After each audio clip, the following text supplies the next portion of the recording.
बिस्मिल्लाहिर्रहमानिर्रहीम। आप आज हम स्टार्ट करने लगे हैं स्पाइनल कॉर्ड के डेवलपमेंट के पार्ट 2 की वीडियो को। इसमें हमारे साथ जो चीज़ें रह गई थी वो उसको हम डिस्कस करते हैं कि स्पाइनल कॉर्ड के डेवलपमेंट में हमारे साथ क्या क्या होती है। तो एक हमारा हमसे जो रह गया था वो था मेनिंजेस। मेनिंजेस जो है ना वो प्रोटेक्टिव लेयर होता है, आपको सबको पता है, जो कि सेंट्रल नर्वस सिस्टम के बाहर जो है ना लाइन होता है, को ब्रेन को भी लाइन करता है और स्पाइनल कॉर्ड को भी लाइन करता है। तो मेनिंजेस की डेवलपमेंट हमारे साथ किससे होती है? तो बेसिकली वही न्यूरल ट्यूब है। न्यूरल ट्यूब आपको मैंने पहले बताया था कि न्यूरल ट्यूब की बेसिक स्ट्रक्चर इस तरह ही होती है और यहाँ पर नोटोकॉर्ड होता है। तो न्यूरल ट्यूब जो है ना इसके इर्द गिर्द यहाँ पर मैंने बताया था कि न्यूरल क्रेस्ट सेल्स होती हैं। न्यूरल क्रेस्ट सेल्स यहाँ पर होती। तो न्यूरल क्रेस्ट सेल्स और कुछ मीजेनकाइमल सेल माइग्रेट आउट हो जाते हैं और यहाँ पर आ जाते हैं। ये न्यूरल क्रेस्ट सेल यहाँ माइग्रेट हो गई और ये इसको न्यूरल ट्यूब को सराउंड कर देते हैं। इस न्यूरल ट्यूब की सराउंडिंग की वजह से ये एक लेयर बना देते हैं और इस लेयर की थिकनिंग की वजह से form from mesenchymal cell and neural crest cells. Neural crest cells को मैं सिर्फ एनसीसी लिखता हूँ। न्यूरल क्रेस्ट सेल्स जो है ना ये इस लेयर से, ये लेयर इन दो चीज़ों से बना है। बेसिकली इन दो लेयर्स की थिकनिंग हो जाती है और इन दोनों की थिकनिंग हो जाती है इस लेयर की जो ये बना रहे हैं, और इससे हमारे साथ एक मेनिंजेस की एक लेयर बनती है जिसको हम ड्यूरामीटर कहते हैं। ड्यूरामीटर सिर्फ हमारे साथ जो है ना वो थिकनिंग बनती है सिर्फ इस लेयर, सिर्फ वाहिद जो है ना ये एक ड्यूरामीटर एक वाहिद लेयर है जो कि हमारे साथ वाहिद थिकनिंग बनती है इस मेसेंकाइमल और न्यूरल क्रेस्ट सेल्स की लेयर से, जो कि सराउंड करता है न्यूरल ट्यूब को। अब आपको पता है कि मेनिंजेस में हमारे साथ 3 लेयर होते हैं, एक ड्यूरामीटर हो गई, एक आर्कनोइड मैटर हो गई, एक पिया मैटर हो गई। तो एरेक्नोइड मैटर एंड पिया मैटर भी मेसेंकाइमल सेल से बनते हैं, तो वो इनरली आ जाते हैं, वो सेल्स इनरली प्रोलिफरेट हो जाते हैं और यहाँ पर एक दूसरी लेयर बना देते हैं जिसको हम अरेक्नोइड एंड पिया मैटर दोनों बोथ अरेक्नोइड एंड पिया मैटर एक ही लेयर होता है जिसको हम अरेक्नोइड पिया मैटर कहते हैं। अरेक्नोइड पिया मैटर हम उसको कहते हैं।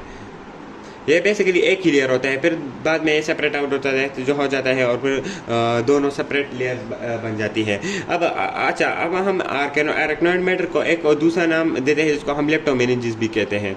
लेप्टोमेनिंजेस, अगर किसी जगह पर लेप्टोमेनिंजेस आ गए तो वो कंफ्यूज ना कीजिएगा क्योंकि वो अरेक्नोइड मैटर को ही कहते हैं। अरेक्नोइड मैटर बेसिकली लेप्टोमेनिंजेस होता है।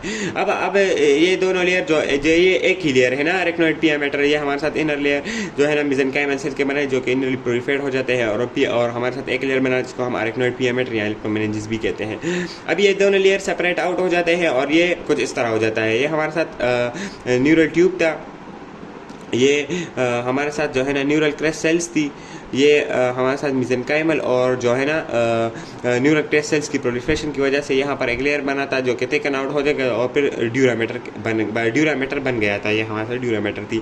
अब ये हमारे साथ ड्यूरामीटर थी। अब इसकी प्रोलिफरेशन की वजह से यहाँ पर एक और लेयर बन गया था जिसको हमने पिया मैटर और अरेक्नोइड मैटर का नाम पिया अरेक्नोइड मैटर का नाम दिया था।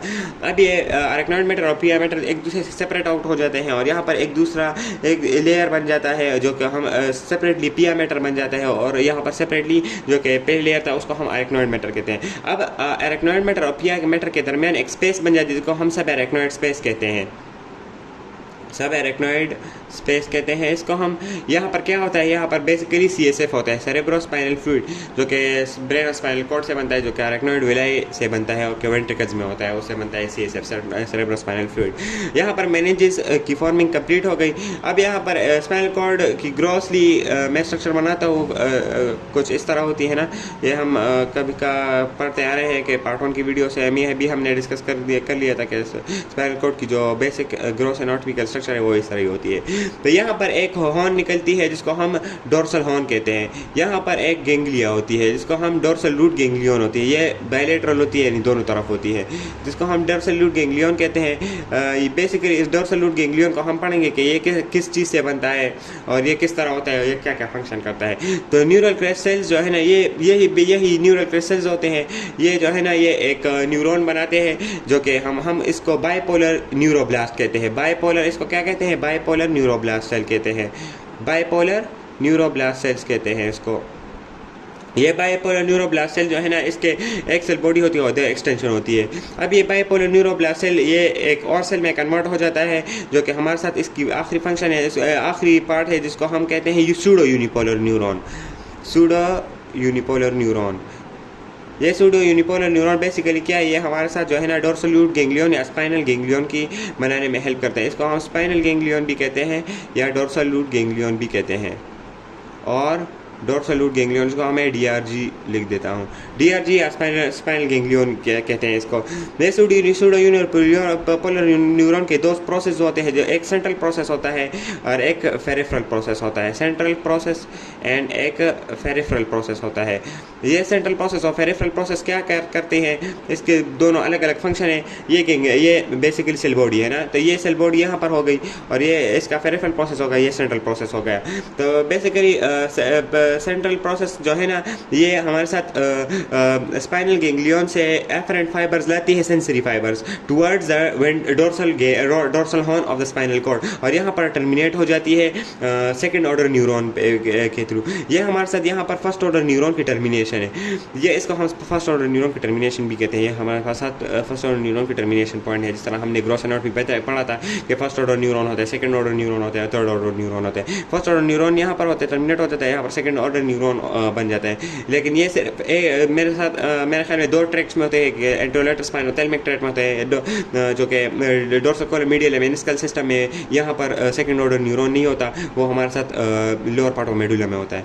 इसमें सिर्फ यही फ़र्क है। अच्छा, वो बात की चीज़ है, वो आप खैर ग्रॉस एनाटॉमी पढ़ लीजिएगा।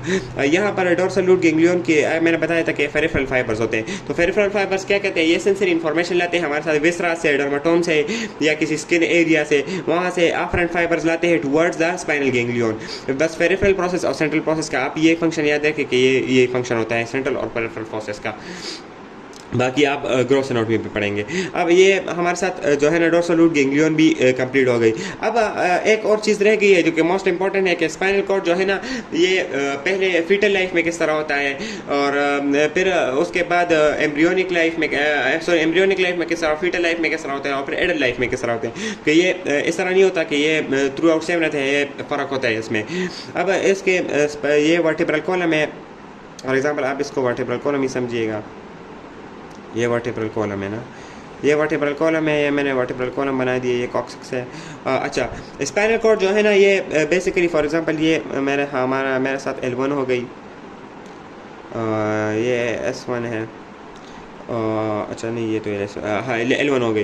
तो हमारे साथ जब 8th वीक और एम्ब्रियोनिक लाइफ में 8th वीक होता है ना, तो उसमें स्पाइनल कॉर्ड जो है ना वो थ्रू आउट कंटिन्यू करता है, यानी थ्रू आउट एंड तक होता है, यानी थ्रू आउट कंटिन्यू करता है। और इसमें जो है ना ये नहीं होती कि ये वहाँ पर टर्मिनेट हो जाती है। और यहाँ पर हर एक जो है ना, हर एक पार्ट ऑफ स्पाइनल कॉर्ड से स्पाइनल नर्व निकल रही होती है।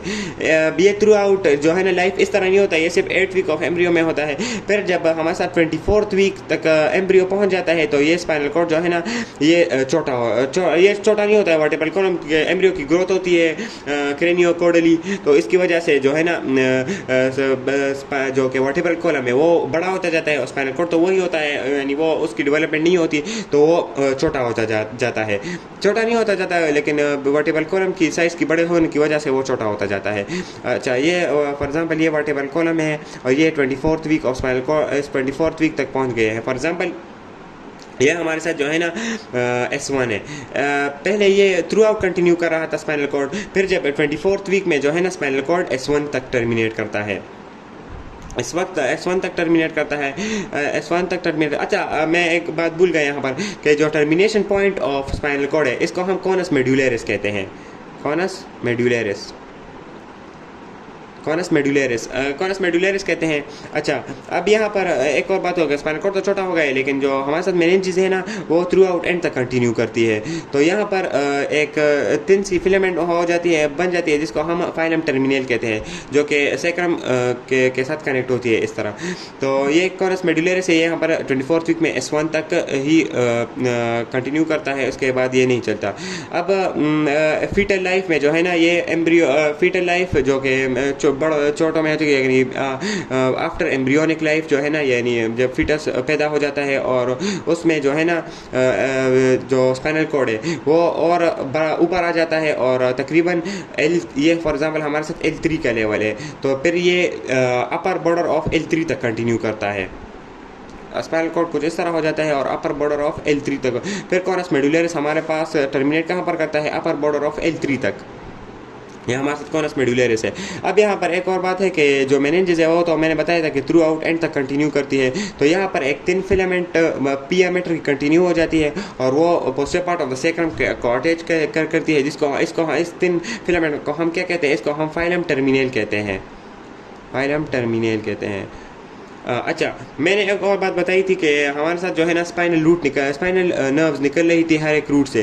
तो वो नीचे वाले जो स्पाइनल नर्व्स है वो तो वहीं पर रहेंगी, सिर्फ स्पाइनल कॉर्ड तो ऊपर चला गया है, तो वो यहाँ पर एक गुच्छा बना लेते हैं, यानी वो हर एक स्पाइनल रूट से निकल रही होती है। इस गुच्छे को हम क्या कहते हैं, इसको हम कोडा इक्वाइना कहते हैं। कोडा इक्वाइना बेसिकली क्या कहते हैं, इसको हम हॉर्सटेल कहते हैं, कोडा इक्विना या कोडा इक्वाइना है इसको कहते हैं। फिर आखिर में जब हमारे साथ एडल्ट लाइफ हो जाता है, तो एडल्ट लाइफ में जो है ना ये वर्टिब्रल कॉलम है, स्पाइनल कॉर्ड और ऊपर आ जाता है, और फिर जो है ना सॉरी फॉर माय डायग्राम, लेकिन एडल्ट लाइफ में हमारे साथ जो है ना स्पाइनल कॉर्ड और ऊपर आ जाता है, और फिर यहाँ पर फॉर एग्जांपल ये L1 है, तो यह यहाँ पर फिर टर्मिनेट कहाँ पर करता है, फिर अपर बॉर्डर ऑफ L1 तक ही कंटिन्यू करता है, sorry lower border of L1 तक कंटिन्यू करता है, लोअर बॉर्डर ऑफ L1। अच्छा, यहाँ पर क्या था, अपर बॉर्डर ऑफ L3 था, यहाँ पर क्या है, लोअर बॉर्डर ऑफ L1 है। यह याद रखिएगा क्योंकि यहाँ से MCQs ही आते हैं। अच्छा, ये मेनिंजेस कंटिन्यू कर रही है यहाँ पर एंड तक, और ये हमारे साथ क्या थी, ये फाइलम टर्मिनल की लेयर थी, और यहाँ पर जो रूट्स निकल रही थी हर एक नर्व से, ये हमारे साथ क्या थे, कोडा इक्वाइना था। अब हमने पढ़ लिया है कि स्पाइनल कॉर्ड की डेवलपमेंट हम कंप्लीट कर चुके हैं, कि हमने पढ़ा कि मेनिंजेस कहाँ से बनती है, और हमने पढ़ा कि डोर्सल रूट गैंग्लियन कहाँ से बनता है, और फिर आखिर में हमने पढ़ा कि स्पाइनल कॉर्ड की जो हमारे साथ हर एक स्टेज ऑफ लाइफ में हमारे साथ कौन सी क्या क्या पोजीशन होती है स्पाइनल कॉर्ड की, फीटल लाइफ में, बिफोर इंट्रा एमनियोटिक लाइफ में, और आफ्टर द बर्थ में क्या होती है, और फिर एडल्ट लाइफ में क्या होती है। अब स्पाइनल कॉर्ड की डेवलपमेंट को हम खत्म कर चुके हैं। इसके बाद में दूसरा सीरीज़ स्टार्ट करने लगे हैं जिसमें हम इंशाल्लाह ब्रेन की डेवलपमेंट को स्टार्ट करेंगे। Thank you.